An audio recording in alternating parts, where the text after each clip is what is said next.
So hi, everybody. I am the disembodied voice right now, and I just wanted to let you know we're going to use the Q&A for our question and answer, and Ben will be accessing those throughout his talk and answering, and so we won't necessarily be saving our questions for the end.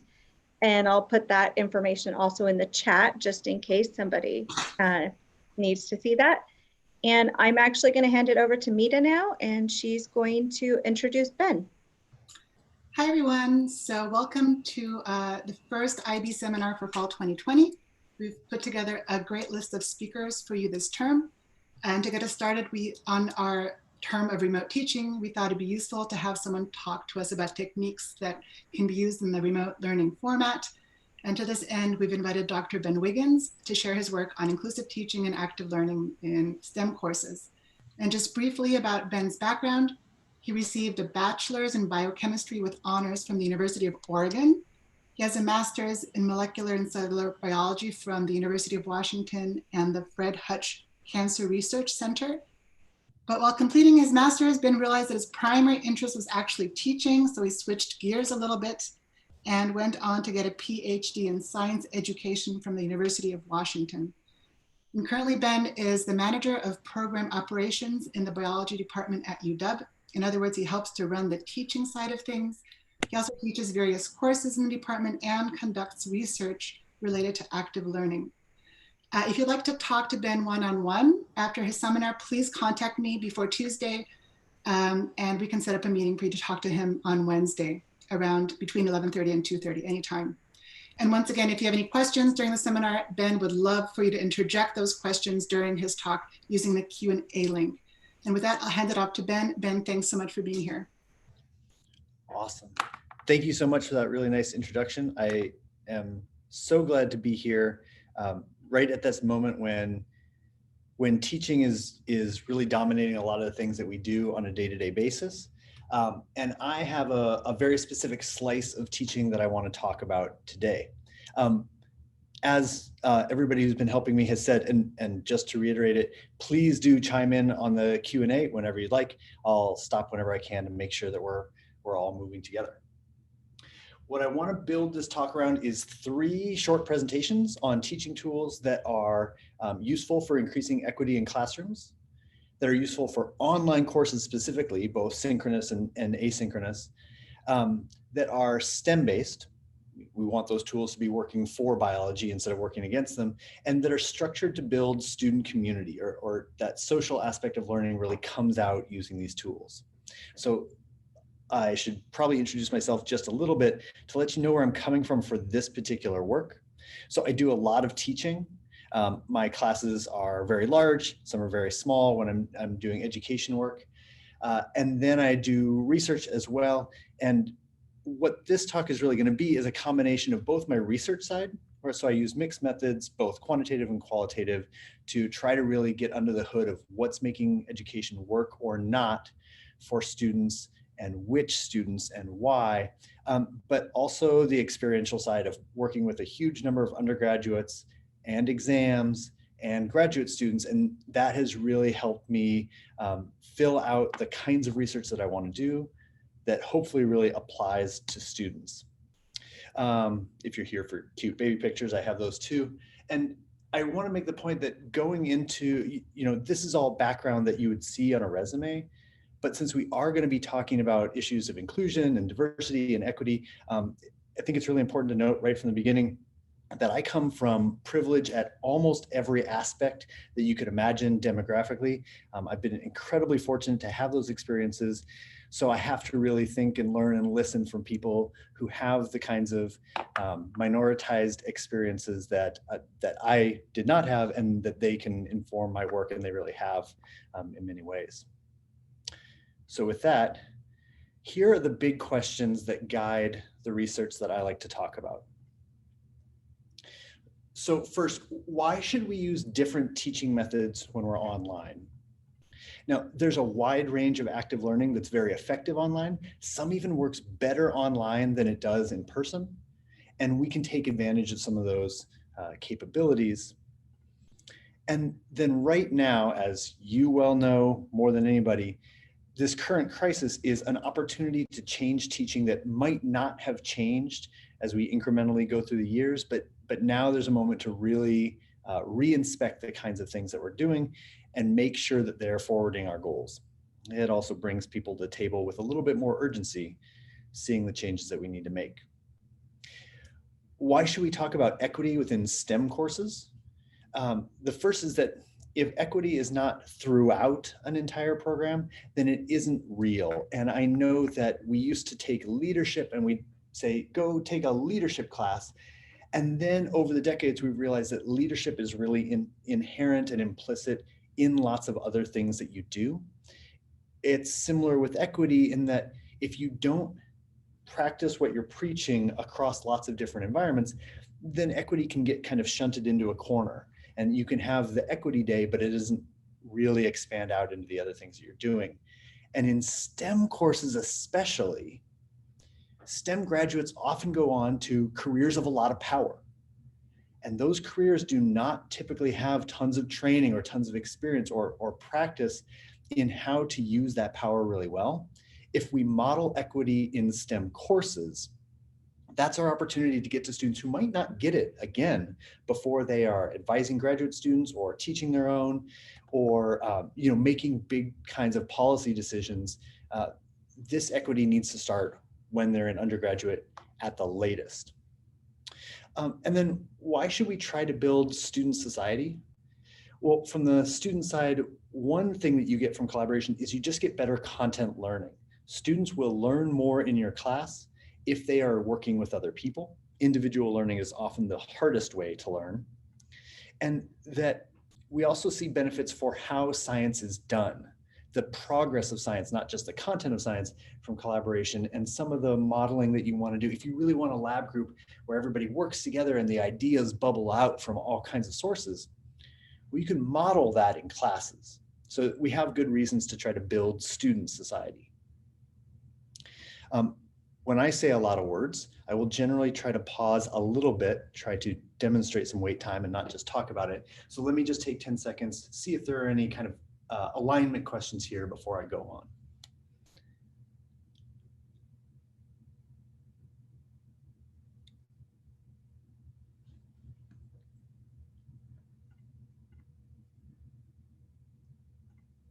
Excellent. And seeing none, I'm going to keep moving.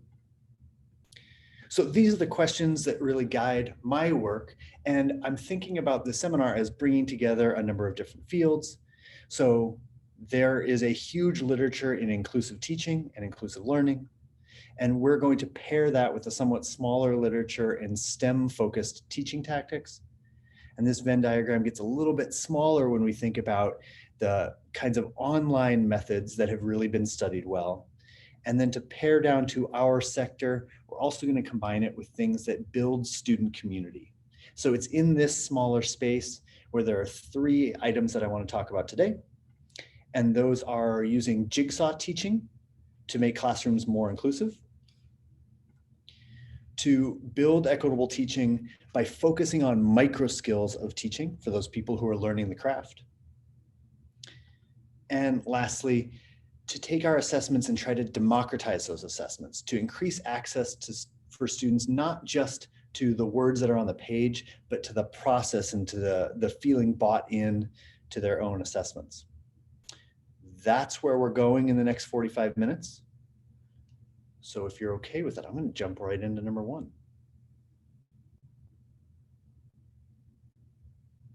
I would love it if somebody would throw a question into the Q&A just so I know for sure that I'm getting questions as they come. Devin or Mita or somebody out there? This is like my class when I pause and say, very much, you have to. Awesome. Thank you. Love it. Okay, jigsaw formats. Many of you have heard about jigsaw formats, but here's the 30-second version if you haven't. So what you do first is you ask students to engage with a topic together. So here are 3 students shown in a pie chart, and they're gonna talk about one topic. We'll call it gentle throws, whatever that is. And then other students in the class are going to talk about different subjects. So here we have topic 1, 2, and 3. Students are working in groups in a large lecture hall. That looks like lots of students bent over common pieces of paper. Right now, that looks like breakout rooms. And then the jigsaw piece is that you come back and you have students do some peer teaching.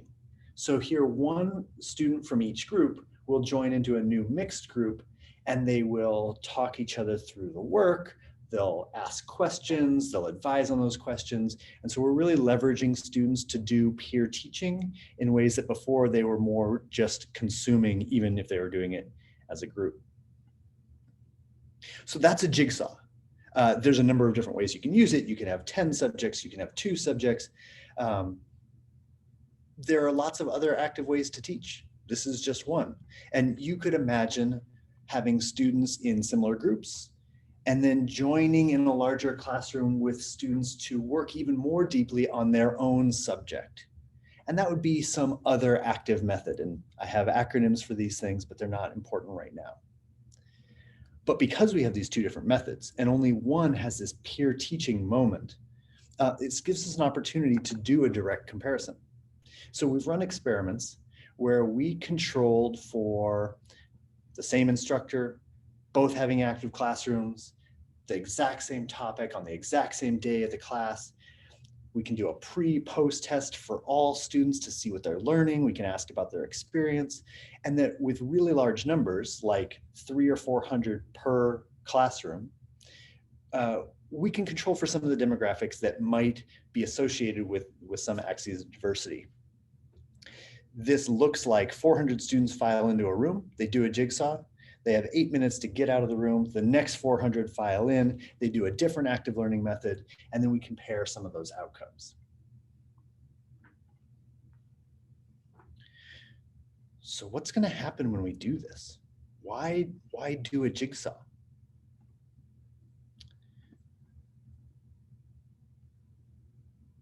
Great. So here are the questions that I want you to think about. If we were to compare to a passive teaching method, do jigsaw students learn more content?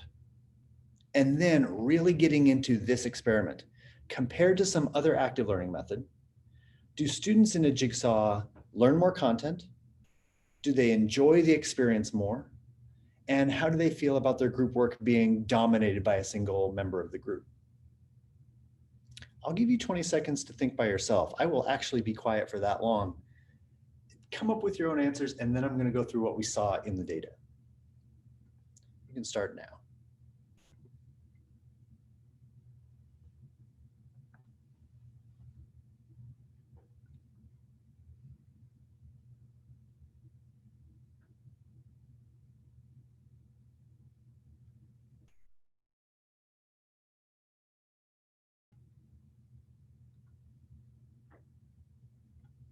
Okay, here's what we found.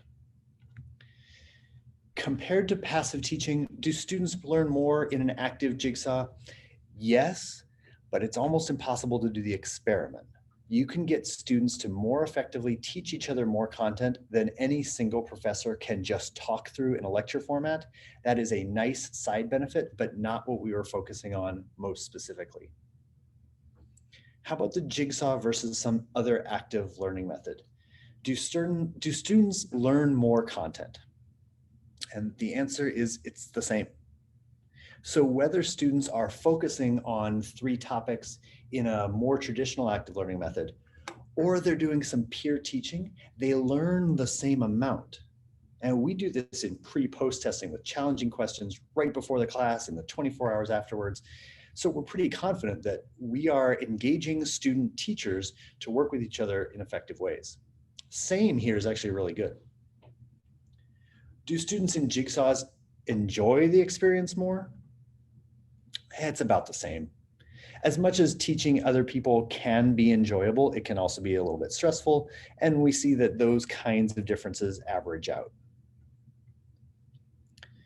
If you are wondering if any of these differences then equate to differences between demographic groups, which is kind of a rough way to look for issues of diversity and equity, they do not. So similar experiences class-wide, at least as far as we can tell in the statistics.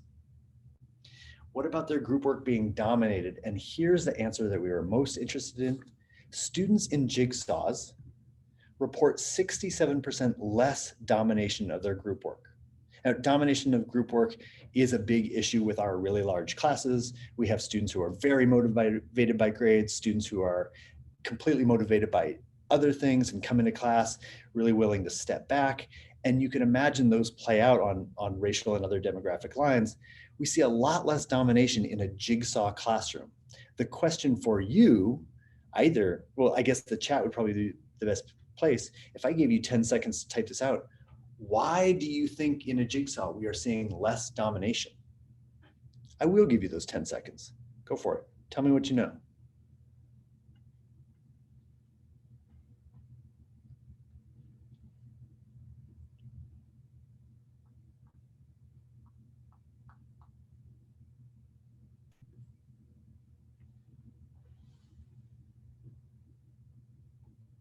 A few more seconds for people to hit enter.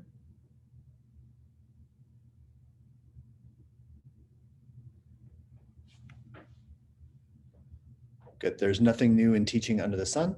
So everything I was going to say was covered by at least one person in this chat. And I'll pick on Lindsay for just saying what we have found in focus group work with students is that because students are the sole expert on one piece, they have a role, and that role is a role of power.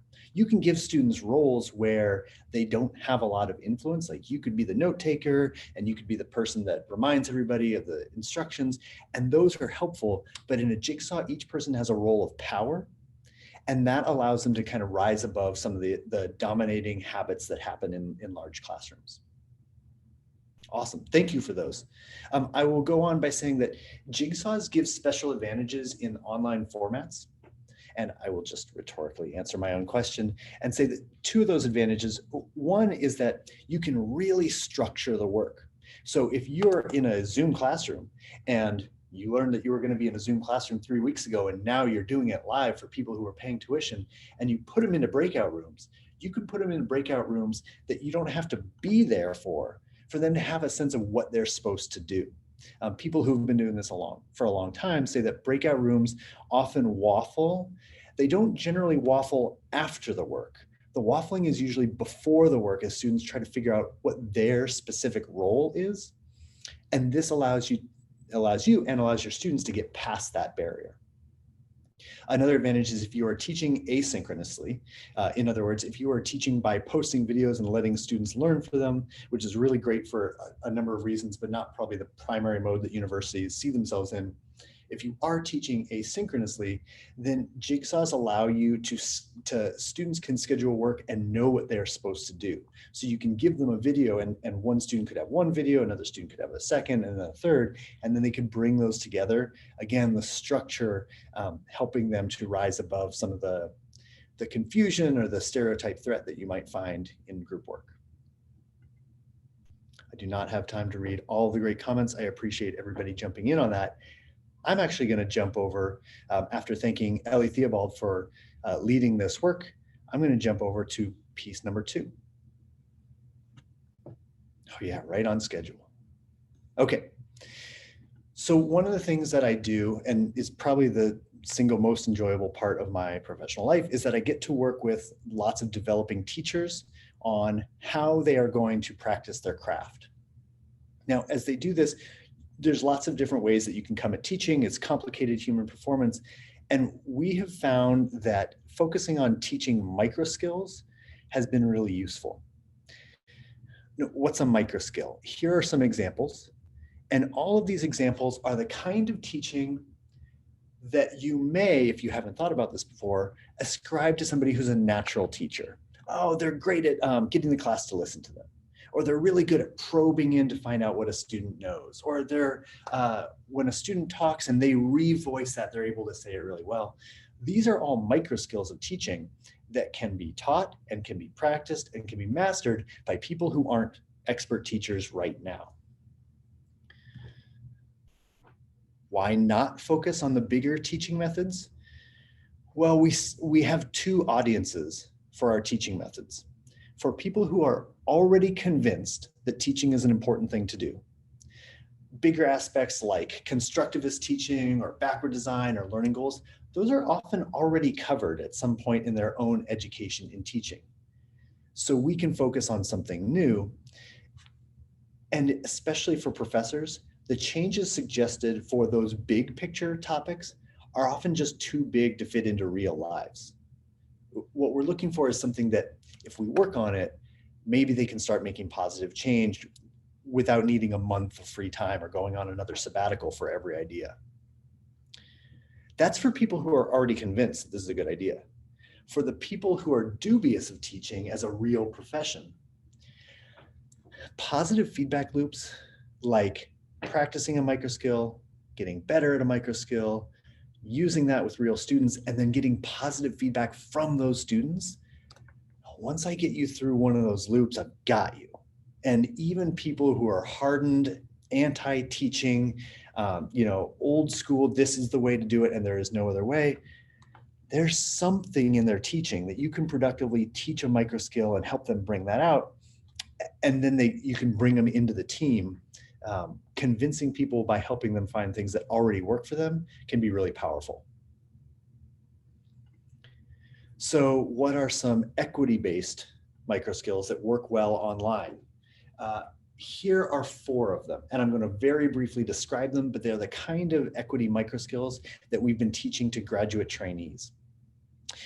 One of these is placing yourself in an atmosphere of diversity, because whiteness and richness and maleness and heterosexuality and ableness are the kinds of things that not only look like me, but are assumed often as the default.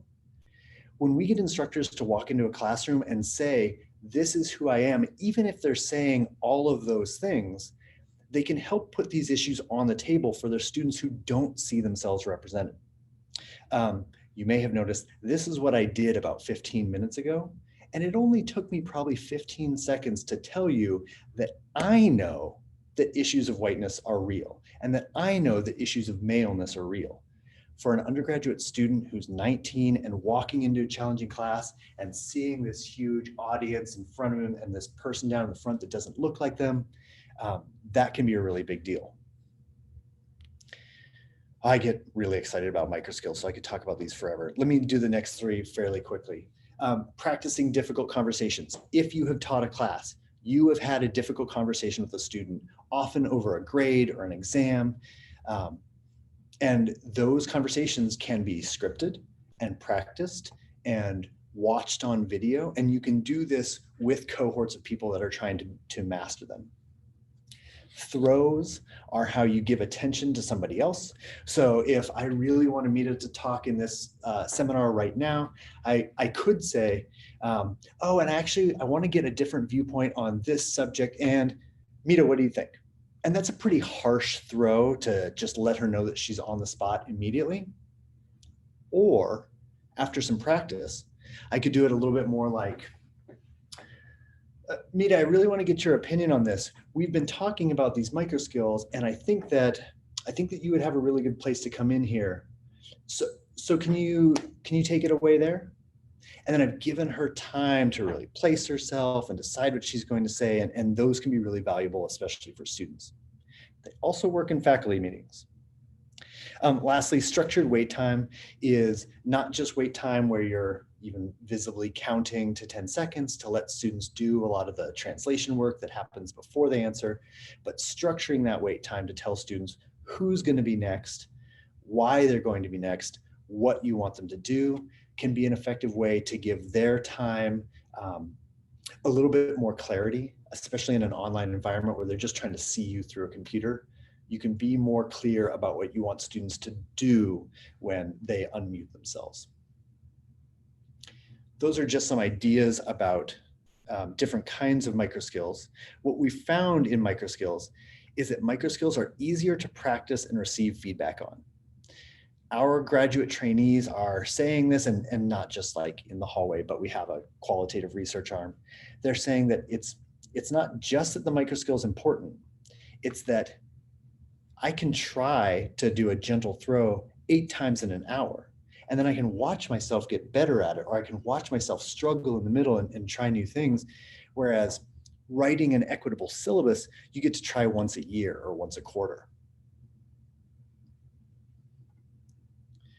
Our training program, not that I want you to memorize all of these pieces, but is essentially an autumn quarter class, some winter designing time, and then a spring quarter teaching experience where our graduate students become instructors of record with some mentoring, with some guidance. And what we're really doing during this autumn course is starting that feedback loop on some really important micro skills, mentoring them as they're writing out their classes to feature those micro skills. And then the spring quarter, letting them practice with live, real undergrads, the scariest model system in the world, and then being able to see themselves work in video and in post-class mentoring sessions with a variety of different instructors. Okay, before I tell you what our research arm has really found, let me pause and see if there's any questions there.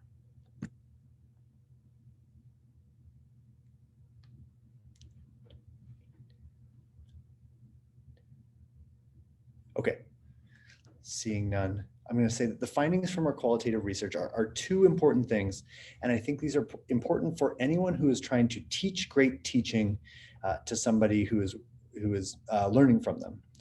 One is that when you teach at the level of micro skills, we find that our trainees are increasing confidence, not just in the micro skill, but more broadly in the rest of their teaching ability. So the teaching, so allowing somebody to practice a micro skill starts this feedback loop. And that once they see themselves really improving in one thing, they can also take that confidence into other pieces of their teaching.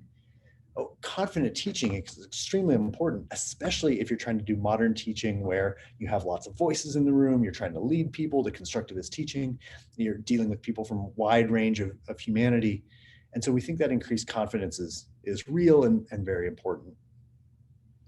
Secondly, the undergraduates who take the courses taught by our trainees, when they focus on micro skills, are reporting better equity in their classrooms, not compared to every class, but compared to their STEM classes specifically. We don't ask them about every class, but in those close comparisons with the 2 or 3 other STEM classes that they're taking at any given time, the undergrads are feeling like they're being treated more equitably, like they understand their professor better, like their professor cares about them.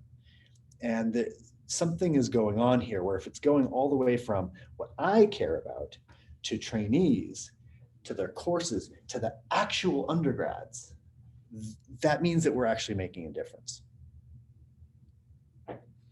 Okay, before I wave my hands all the way off the screen, let me pause there and see if there are any questions.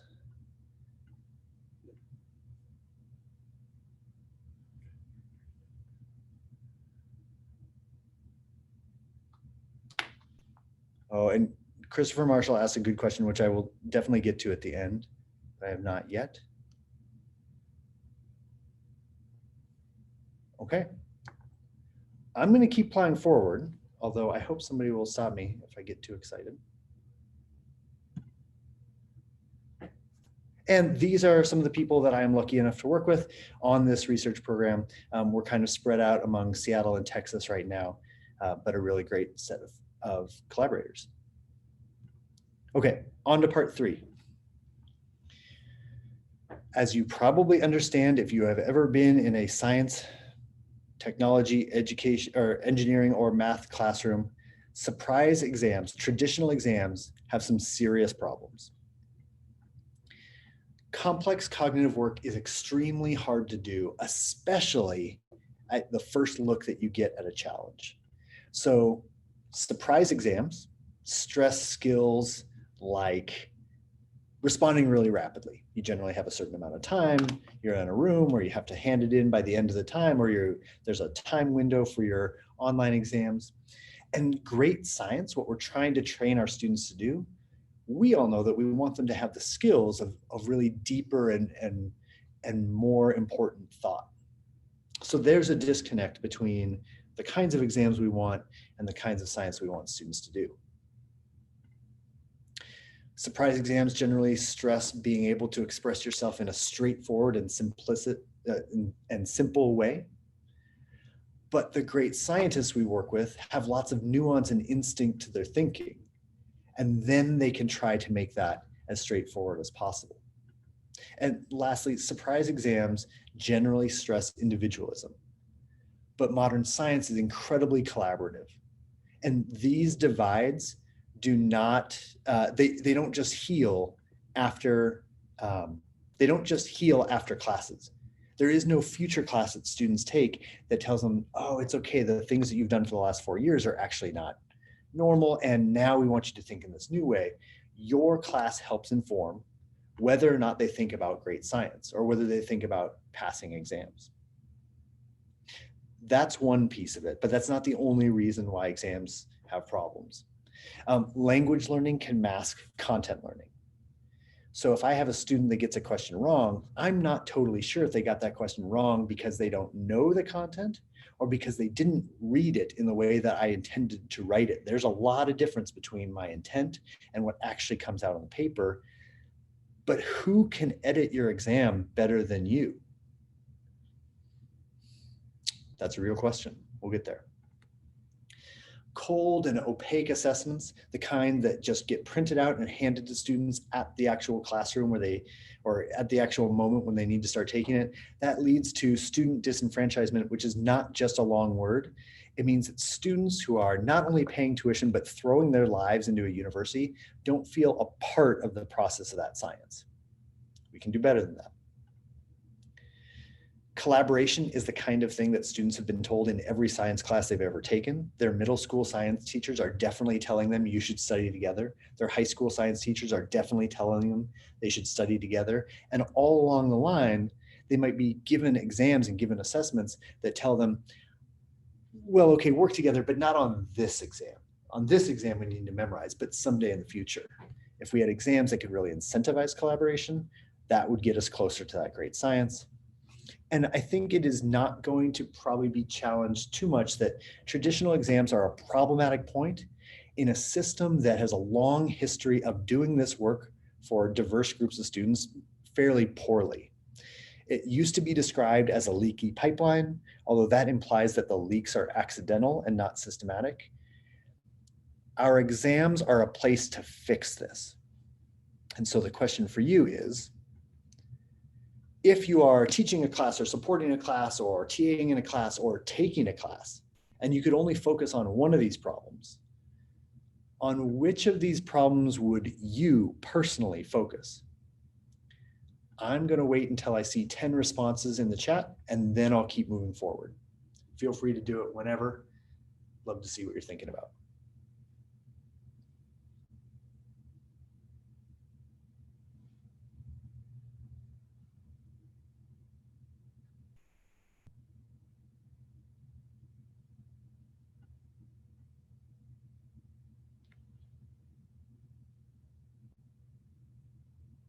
Thank you for starting us off.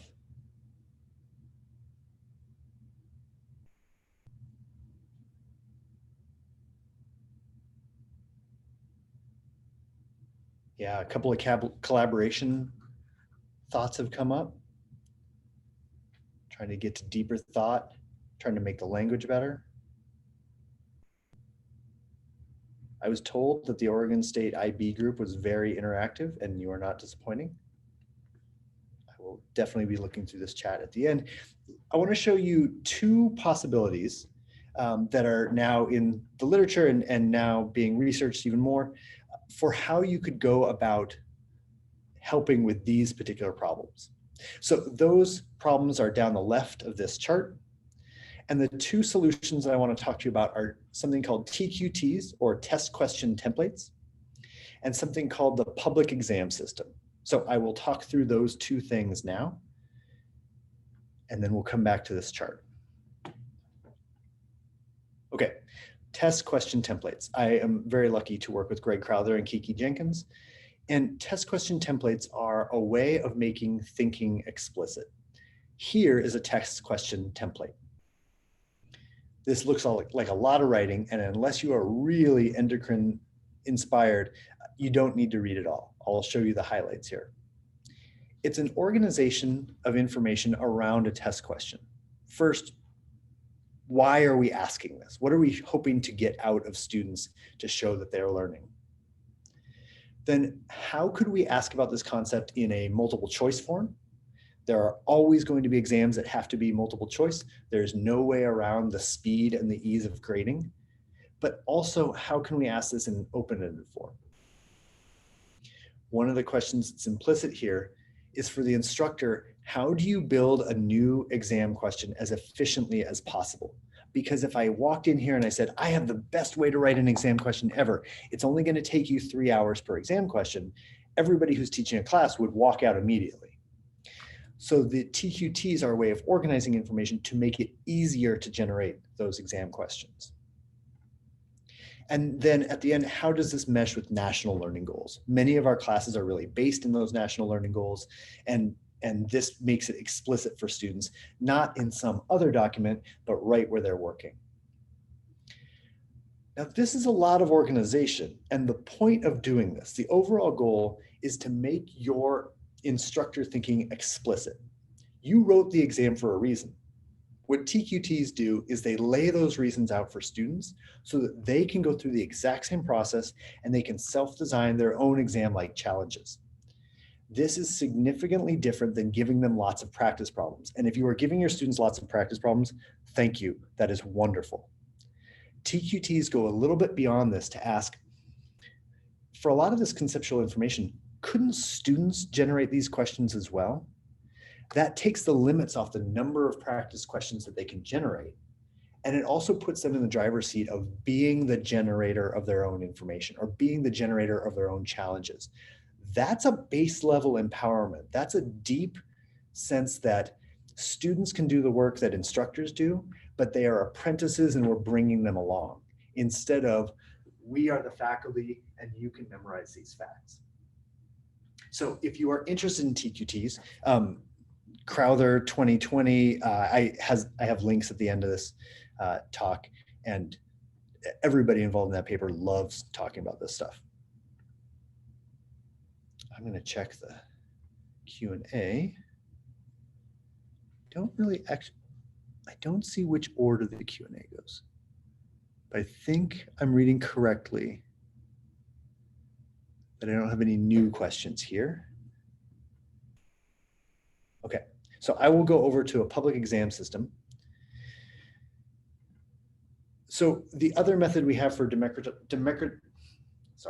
democratizing exams is called the public exam system, which is really just a rehashing of ways of teaching that the larger education community has known for 30 years. So the traditional way to do this is if we want students to know about prokaryotic genetic control, and Mom, you don't need to know what that is, we can write a question about the system that students have been using, and we can write about that same question on the exam. So students who knew that system well, like the lac operon system, they score higher than others. Unfortunately, we don't know why they score higher than others. Is it because they understood it better? Or is it because they memorized it better? Is it because they're really, really good test takers? Or is it because they just wrote everything they knew onto the exam and moved on? Or is it that they're just really good at keeping calm when the students around them aren't? All of these are problematic because they mask the real content knowledge that students have. So instead, on a public exam, we're going to take a few steps to try to really deeply get into that system and get to what students really know. So a week before the exam, students are given this genetic system. This has the basics of prokaryotic genetic control, but it's completely invented. And they get this as part of the quote unquote public exam document. It's essentially a version of the test given to them a week ahead of time. Now, some things are kept back so they don't really know what the final questions are, but they can study this, they can work on this. And if you don't like the idea of invented problems, you could grab some other operon and give them a chance to really deeply understand it. Students are assigned to do one of a couple of things for participation credit. They can either read through the exam and find a mistake. Now, luckily, the way I write exams, there are always mistakes for them to find. And those mistakes could be, you should have said lack operant, lack Y, and instead you said lack Z. And that's a very discrete mistake. Sometimes those mistakes are, you structured a sentence with 3 recursive of clauses, and I cannot understand what your sentence is saying. Well, that can come back to me as the instructor, like, oh, right, I can write that in a much clearer way. I would never have known from my own language, but students are wonderful editors. If they can't find an error somewhere in the exam or something that can be improved, they can write a question based on the example. So if I gave this brown box to students and I asked a question on the public exam like, tell me the purpose of gene Y and what it's doing in the system, I could ask that question by saying, tell me the purpose of blank and tell me its purpose in the system, so that students would have to study each piece of this. And my students are assigned to make up whatever that blank part is and then tell me the answer. So they're really I'm trying to get them explicitly into the process of doing exam creation work or thinking creatively. So then after I get all these edits, I use those to generate an exam that I can re-release to students. Here's the new version of the public exam, give it to them about 3 days before their performance. And that really catalyzes lots of study groups. So they're doing higher order thinking, they're creatively inventing and solving problems. And because these challenges are really worthwhile in a lot of ways, it tells students that study groups are going to be valuable.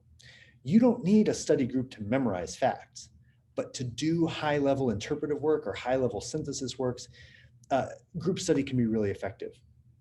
I know I've said I a couple of times about how I do public exam, but that really doesn't matter as much as the places around the country where people are starting to do this work. You see different habits, but they all bring in student editors, pre-release information, and high-level challenges to incentivize group study. And then lastly, the time that students can spend with the document help make the assessment process much more familiar and more transparent. So I'm not putting formatting notes, and I'm not putting ideas about points onto something that they can only speed read during the exam. They can really deeply think about the kinds of ways they're going to go about the process of proving what they know. It helps bring students into the process of assessment. So from here, I go back to that chart. Oh, right. I put overall goals here, so I'd actually say what I meant. So we use student knowledge to improve the exam and leverage that ability and that motivation. And then we create really high-level challenges that are both transparent and inspirational. These are things every professor can do, but the organization of it is, and getting started is hard. So here is my filled-in table of those 4 problems and how TQTs and the public exam system try to go about these. Now, for each case, TQT is generally a little bit less time intensive, and the public exam system does a little bit more on each of these. The only person that knows what the right solution is for any particular class is probably the person teaching it. I very much look forward to all the ways that people are going to change these systems and make them their own. And really excitingly, a team at Oregon State of Qianheng Xu and Tandin Ngunyama and Mita Landis is going to be doing some research on the public exam system. That's exactly what I'm hoping to see. For which students does this work, under what conditions, using what methods and what details? Hopefully the next time I come to you to talk about the subject, we're going past the lived experience of instructors who do this and really like it, and into the hard, large-scale quantitative data about which students are really profiting from these kinds of methods. Okay. So here's what we've done today. We have talked about jigsaw formats as a way to promote equitable group work. We've talked about microskills as a lens for teacher development and some of the reasons why that can be especially beneficial. And we've talked about democratizing the exam process using 2 different methods that try to bring students into their own assessment instead of keeping surprise exams at a remove and all the problems that come with those. If you would like the notes afterwards, I have a 4th method that fit in that same piece of the Venn diagram, but we didn't have time to talk about today. Here are some of the readings and a few things that I think are especially interesting, mostly videos in the 2nd category. And thank you so much, not just for listening at the end of what I'm sure is a long Zoom-filled day, but thank you for being the people who critically decide how to go beyond just teaching and do teaching that really puts this reality into action. If anybody would like the slides or would like to talk about this more, I love talking about this stuff. My email is here, and hopefully I get to talk to a few of you on Tuesday and Wednesday. Thank you very much, and I'll pause for a second and then go through some questions in the Q&A.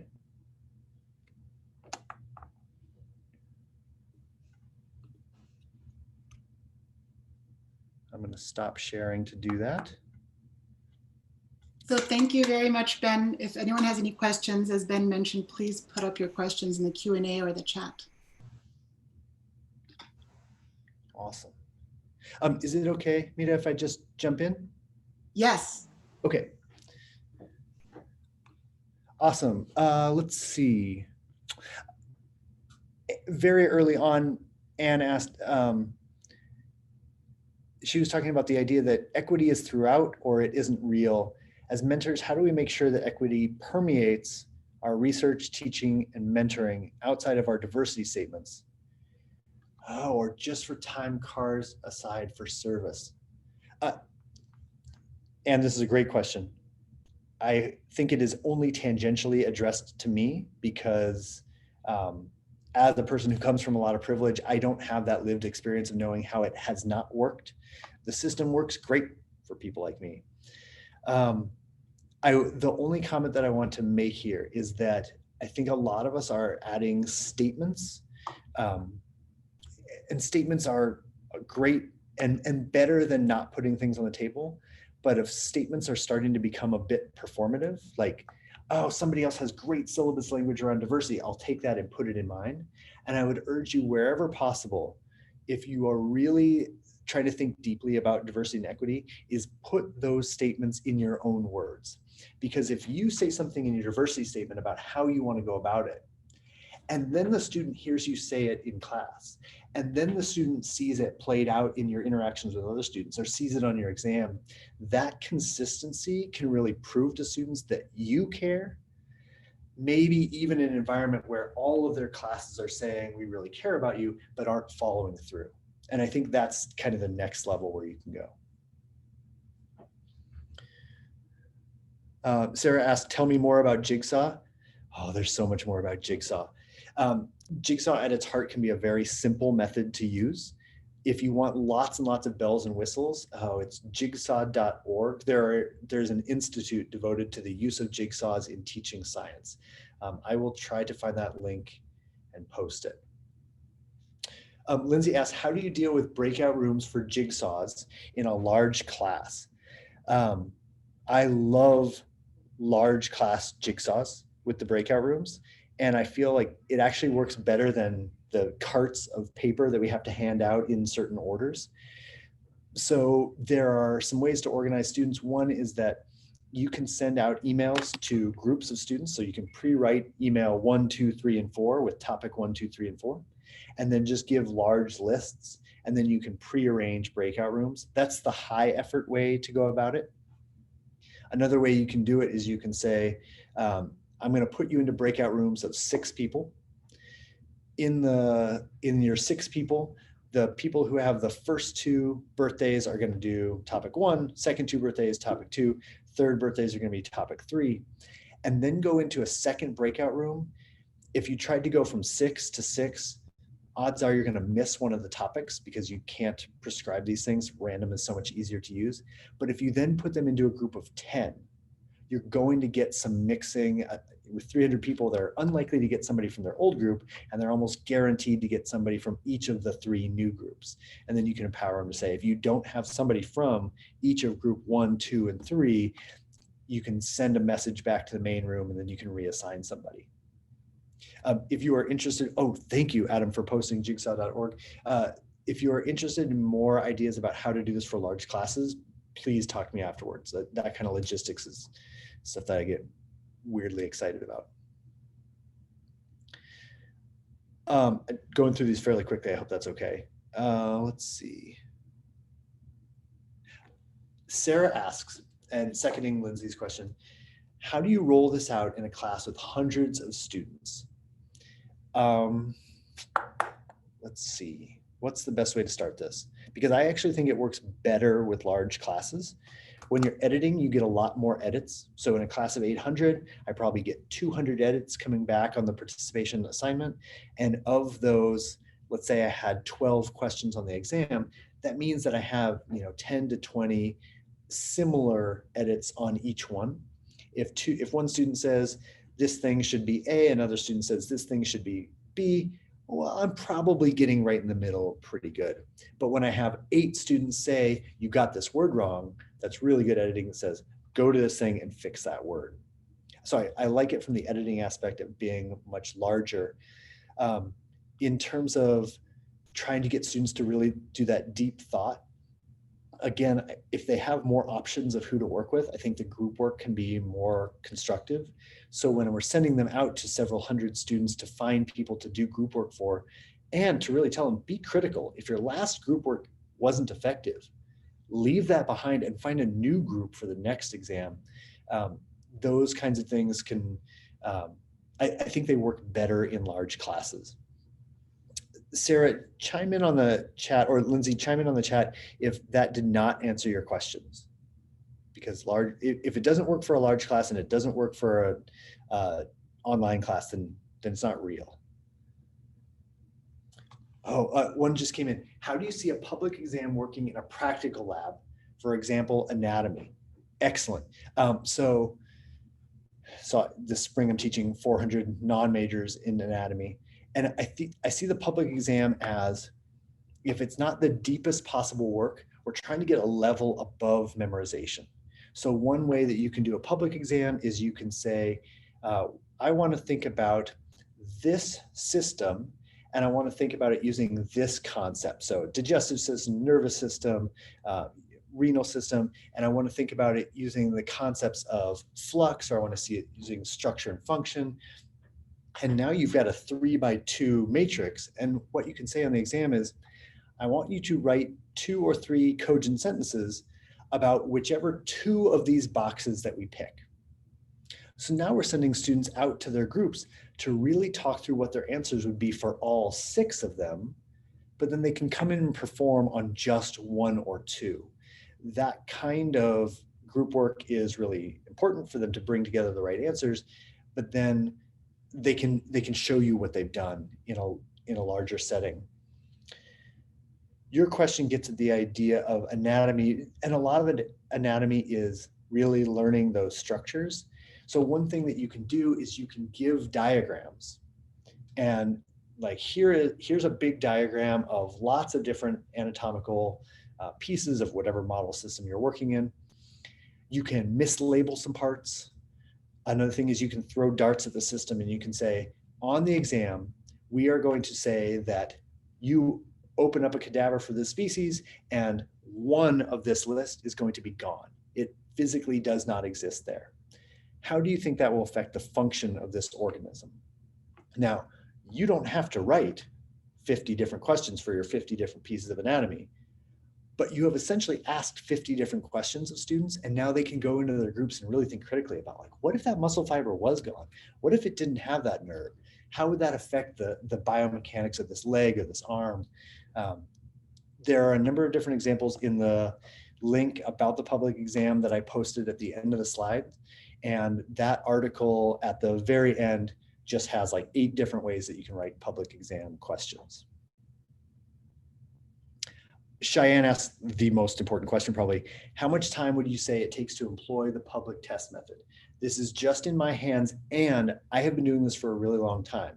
So you have to really weigh that answer against what it would take for you the first time. For me, I spend less time writing exams using the public system than I do if I was writing the entire system myself. And I have kept really, really careful track because that was a question that people have been asking me for 4 or 5 years. And I think it's crucial. The time savings are in the editing, and the time savings are in that when students are suggesting problems to me, I very rarely use a student created problem completion. I would say I very rarely use that exactly as written, but that often is really inspiring to me about like, if I can just write the starter and the data that they're working for, then I can get lots of ideas of the question, and then it's easy for those ideas to come out. So it has saved me time.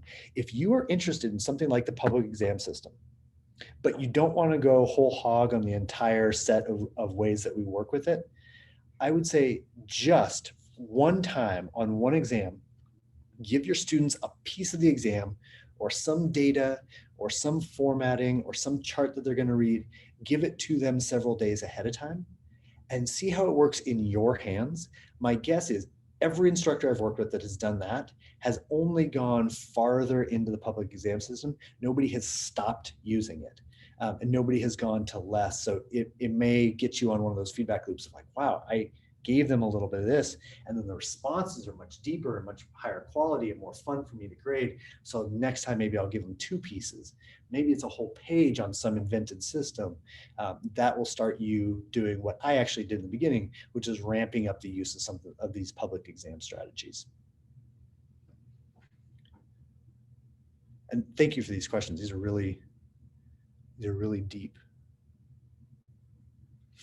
Jason wrote, I know a lot of teaching instruction programs include micro skills development, but what other ways have you seen that help get at more of these practices that can be practiced out of class in different ways?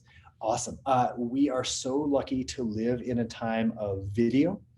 So the biggest 2 things that I would suggest is if you want to do more micro skills development and you already know the kinds of skills that you're interested in, I would suggest doing video practice. So that could be if you have 5 people who want to think about teaching, then great. We have a lab group of 4 test students and 1 person who's going to act as the TA, say, and they come into the room and they try a little bit of, whatever micro simulation or micro skill you're working on, and you can videotape those. And maybe they try it for a minute and the conversation and somebody in charge says, okay, that's been a minute, great. Video goes on the big screen and everybody gets to watch how it works. And then you can analyze, this is called lesson study in Japan and other places that do this really critically at the K-12 levels. But you can say, oh, look how you do this. You're orienting your body in this way to really include students. Or that was where you tried to talk too fast. Do you see how you're talking too fast and you're trying to do the scientist thing of having all the answers, but really you can slow down and let them into that conversation. Video can be a huge resource. That's the thing that's everywhere right now. So on your phone, you have the capability of doing this. What you can't always do, but is I think one step farther, is having undergrads help you with this process. So recruiting some of your junior and senior undergrads and say, look, we have some of our people are working on their teaching skills. And what we need is an example class from students who really understand what being in a classroom is like. Will you come in and test students for half an hour? And that could be 3 different people, do 10 minutes of instruction. That can be videotaped. And that gets our trainees, close contact with the quote unquote enemy. And after that, it's like that you can see the confidence start to really build, like, oh, I made this mistake with those undergrads. Well, now I know for my class that I'm ready to go. And so video and allowing undergrads into that process to be critical models, but also critical feedback givers can be really valuable, I think. Now, I know I am pushing my time here. I hope somebody will tell me when to stop talking. Thanks for that question, Jason. Okay, sorry, I am finally getting back to Christopher's question. Do you examine variance in response to Jigsaw teaching? I could see a response where the overall content learning went up. Are there any individuals who did worse? Yeah, so what if everybody in the class learned a little bit better, but a few people learned a lot worse, and so you are losing some people? That is almost undoubtedly true at some level. We might not be able to statistically ever predict who those people would be, but This really brings a lot of support for the idea of changing up your methods. So I am not suggesting that what you should do is you should go back to your syllabus right now and rewrite your entire class in Jigsaw format. If you can do some jigsaws and some questioning, if you can do some student discussion and some drawing, if you can add 3 or 4 methods that are kind of in your quiver of things that you use really well, then you are likely on any given day to lose a few students. That method just doesn't work for how they like to learn. Everybody can learn from every method. It's just a matter of how much we like to learn from that method. So the same way that I don't think anybody should probably just lecture all the time, I also don't think anybody should just jigsaw all the time. And for those few students that lecture just loses, or just, there's some students who lecture is the absolute best thing for them, or at least in their minds, and they can't deal with that jigsaw, well, then it's only a subset of those days. And you're going to do jigsaw slightly differently than other instructors are going to do jigsaw. So throughout their 4 or 5 classes, they're going to get a diversity of methods. And it was the lack of diversity in methods that really brought up a lot of the problems with passive teaching in the first place. So we have a lot to work with. And Lindsay asked, do you have short videos of teaching micro skills? No. We should write that grant. But there are other, Lindsay, would you mind sending me an email? There are a couple of K-12 places focusing on science. The Learning in Informal and Formal Environments Center that was kind of nationwide that have done things like this, and they generally focus at the junior and senior level of high school. Content-wise, that's not a high enough level for what we want to do, but the focus on how to really connect with students is. If you can shoot me an email, I will try to dig some of those up for you. I hate to reinvent the wheel. I mean, you get paid to reinvent the wheel, but it's not the greatest use of time. I don't even know what Twitter is. I'm so old and boring. Thank you for that question though, Chris. Lindsay said, oh, examples of teaching faculty or grad students how to do this. Yeah, where could we get examples at? I think you already, yeah, please send me that email. Let's find some of those together. That's the Q&A list. Thank you so much for listening. It's always impressive to see a group that really wants to engage at this. And from everybody that I've been lucky enough to work with at IB, I just truly value your time. Thank you so much.